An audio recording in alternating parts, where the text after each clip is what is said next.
Olá, amigos da nossa web rádio Fraternidade, a emissora do bem na internet, pessoal que está nos acompanhando no YouTube. Uma alegria ter você aqui, viu?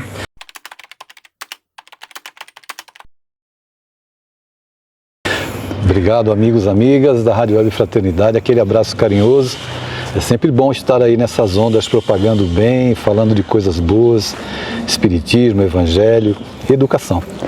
A gente está aqui na cidade de Uberaba, aproveitando a presença do nosso querido Adeilson, neste novembro de 2024.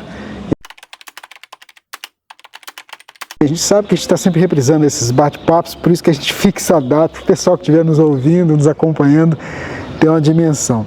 O Adeilson, ontem a gente estava aqui acompanhando a exposição dele, aí o pessoal falou assim, 100 livros. Eu falei, caraca, a gente nem percebe, né, Adeilson? É verdade, é verdade. É que, você sabe, Rubens, são 100 livros e o 100º, assim, eu considero o mais significativo. É estranho isso, né? Porque foi um trabalho de 4 anos de estudo, de pesquisa, para descobrir como escrever. E eu consegui. Então a gente vai estar lançando o Livro dos Espíritos para crianças. Olha que legal, hein? A gente tem o Evangelho. O Evangelho nós lançamos anteriormente. E agora? E agora o Livro dos Espíritos para crianças. Eu não sei se o Livro dos Médios vai sair. Acho meio difícil. Mas é interessante, Adeus, porque a gente ter essa, vamos lá, o Evangelho e o Livro dos Espíritos numa linguagem palatável para a criança.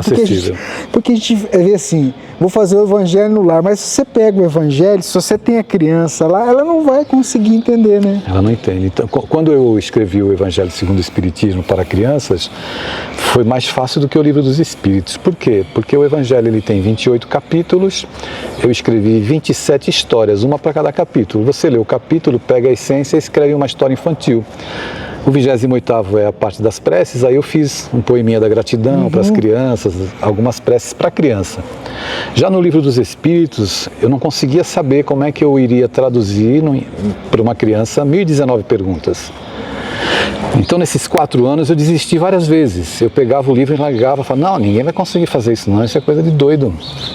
E um dia eu estava com o iPad aberto, e estava correndo a tela do iPad justamente no sumário do Livro dos Espíritos, ali no índice. Aí eu descobri que Kardec dividiu as 1019 perguntas em 28 módulos também. Olha que legal. Aí eu fui no primeiro módulo. O primeiro módulo tem 16 perguntas, né? Desde a primeira pergunta, que é Deus e tal, 16 perguntas. Eu li as 16 perguntas, as 16 respostas e escrevi uma história infantil com a essência daquelas perguntas.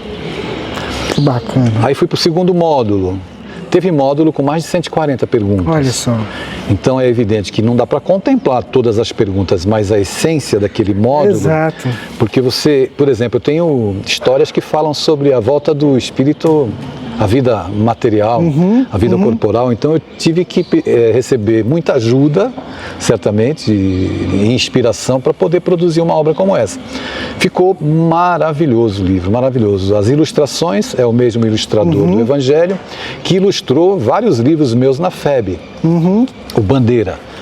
E o Livro dos Espíritos vem agora nesse primeiro momento atendendo às primeiras 584 perguntas.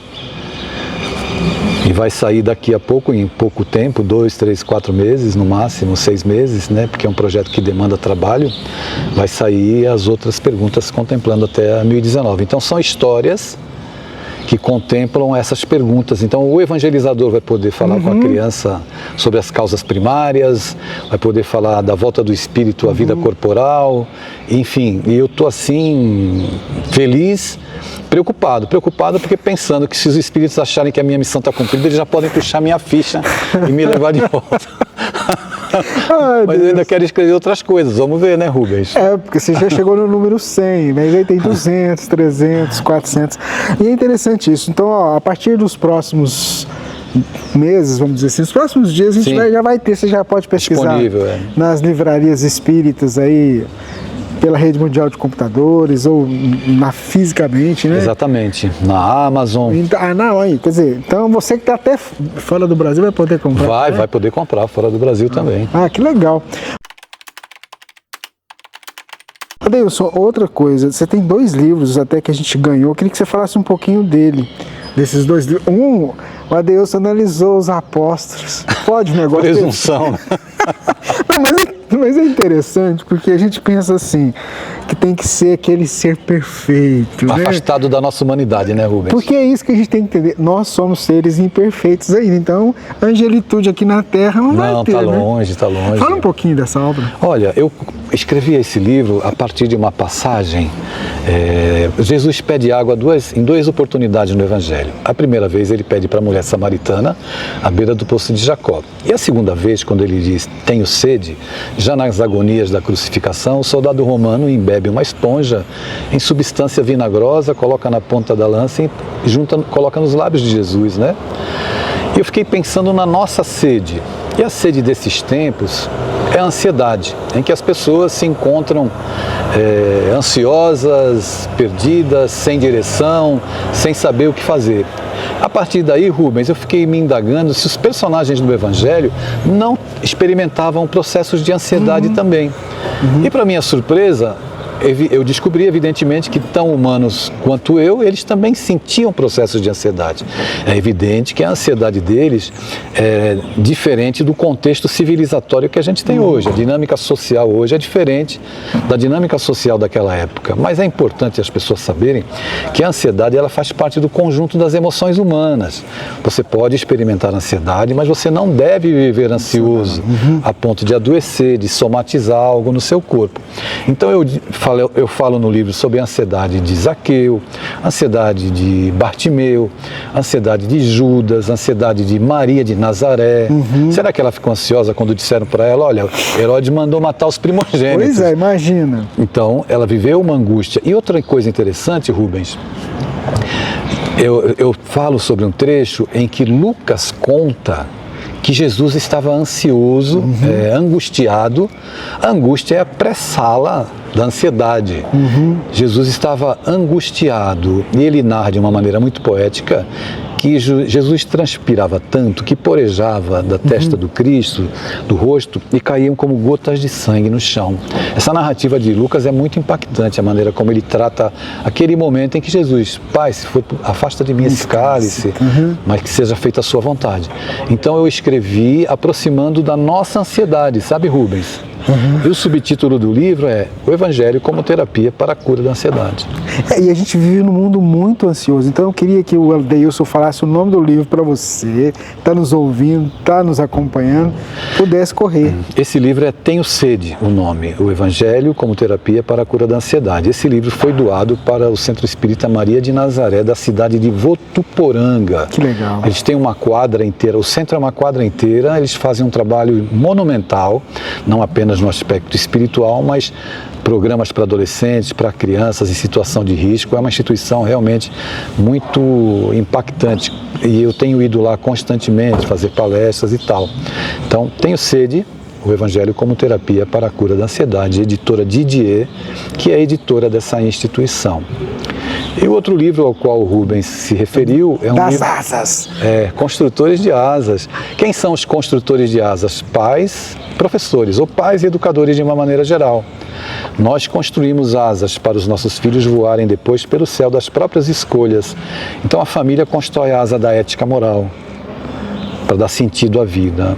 A escola constrói as asas do saber, os professores, mas essas asas, essas instâncias se confundem. Existem professores que também ajudam os pais, são parceiros na construção da ética moral. Esse livro narra, eu falo sobre o sofrimento emocional da criança, o sofrimento emocional do adolescente, o sofrimento emocional do professor e o sofrimento emocional dos pais. E trago alguns casos reais, verdadeiros, que eu experienciei dentro das escolas e também dentro dos eventos, congressos espíritas, como o próprio CEL, o Congresso Espírita de Uberlândia, onde generosamente o Rubens sempre me leva para falar com o pessoal de lá. Vocês viram que as duas são 100, né? Ele falou de duas que já estão aí, de mais uma que está vindo. E a gente vê que tem muito conteúdo bacana. Por exemplo, a gente sabe que o Adeilson pegou o Paulo Estevão daquele tamanho e meio que deu uma ajeitada pro jovem poder ler e entender. Então, assim, pesquisa as obras, vale a pena. O Adeilson tem uma linguagem muito boa, muito legal. principalmente voltada para jovens e para os papais e para as mamães poderem entender também a mentalidade do jovem e saber lidar. A gente sabe, Adeilson, que a gente tem vivido um momento muito difícil. Então, a gente sempre, quando bate papo com um amigo querido, eu queria que você pudesse, nesse momento final da nossa conversa, dirigir algumas palavras para quem estiver acompanhando a gente. Porque é tanto pedido de ajuda, tanto pedido de dificuldade, tanto pedido de uma palavra de consolo, de esperança. Então eu queria que você pudesse trazer esse recadinho para quem estiver nos ouvindo, porque a gente vai deixar rodando na rádio, mas também quem estiver nos assistindo. Rubens, quando eu escrevi o Tenho Sede, eu falo especificamente de pessoas que se transformam em fonte e começam a saciar a sede. Então eu estou falando aqui através de uma fonte. A Rádio Web Fraternidade é uma fonte que jorra mensagens da dimensão espiritual para acolher essas pessoas que sofrem. Em breve nós vamos lançar na Rádio Web Fraternidade, eu não podia deixar de falar, né, Rubens? Fala papai, fala mamãe. Então a gente está voltando com força total agora, novas gravações para Fala Garoto, Fala Garota. Fala papai, fala mamãe, tem a proposta da Web Rádio Fraternidade de ajudar, de levar subsídios para os papais que estão com dificuldades relacionais com os filhos, ou para os adultos que já não têm mais os papais em casa, ainda carregam dentro de si uma tristeza, uma mágoa, uma angústia, porque o processo educativo que fizeram parte, né, os papais não foram muito felizes, por questões mesmo de dores que eles carregavam com eles e replicaram essas dores no processo educativo dos filhos, como nós replicamos às vezes.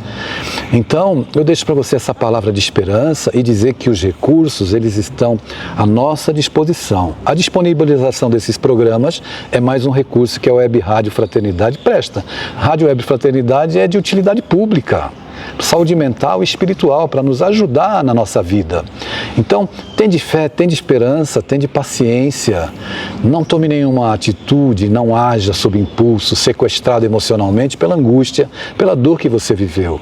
Se você silenciar, aguardar algumas horas, você tomará a decisão correta para que você possa seguir na sequência da sua vida sem potencializar a dor que te aflige. Então, que Jesus possa estar conosco como educador, como humanizador. Jesus veio nos humanizar, nos tornar criaturas humanas humanizadas. Pense nisso e a gente vai se encontrar aí na programação da Rádio Web Fraternidade. Fala papai, fala mamãe, fala garoto, fala garota.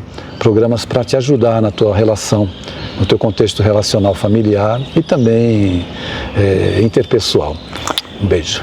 Gente, foi muito bom estar com você aqui, gravando meio que improvisado com a Adeilson, mas muito bacana Deus te receber aqui, você está no nosso coração. Obrigado. Eu agradeço muito. Obrigado, Rubens. Gente, tchau, tchau. Com Deus.